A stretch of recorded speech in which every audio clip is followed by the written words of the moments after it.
2501. Responding to life with joy and sorrow is part of being human. At times when pain and suffering are inescapable, it is important to remember that this is part of the process by which we acquire knowledge. This does not mean that one must be in discomfort to make art, but stress can be channeled into a creative force if it produces a sense of inquisitiveness and an incentive for change. Thinking through making pictures can allow us to place our distress in context. The images we make can help us understand its source, catalog its scope, adapt ourselves to its presence, and devise ways to control it. There are things in life, once called wisdom, which we have to discover for ourselves by making our own private journeys. Stress can be directed to open up possibilities for intelligent and imaginative inquiries and solutions that otherwise might have been ignored, overlooked, or refuted.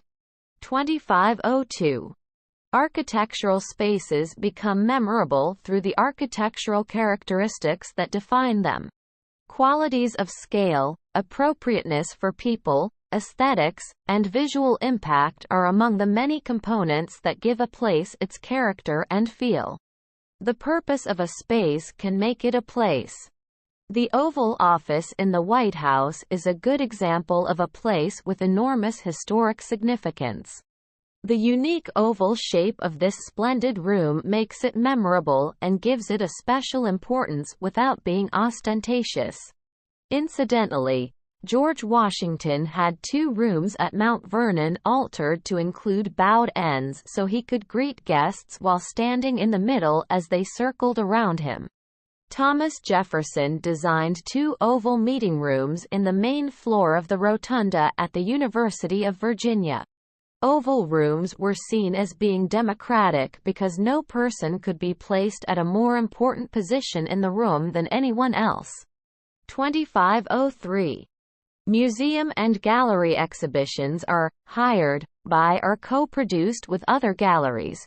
It is not uncommon for shows to be on the road for 2 years or longer. Normally, they are curated by one or more people, whose role includes researching the exhibition concept, the selection, or commissioning, of work, planning how the work will be hung within the exhibition space and writing a significant part of any accompanying book or catalog. The power of the curator, operating regionally, nationally or internationally, has been questioned. Of course, curators take initiatives which contribute to the exposure of work. But they may also regularly favor certain artists, or types of work, at the expense of others.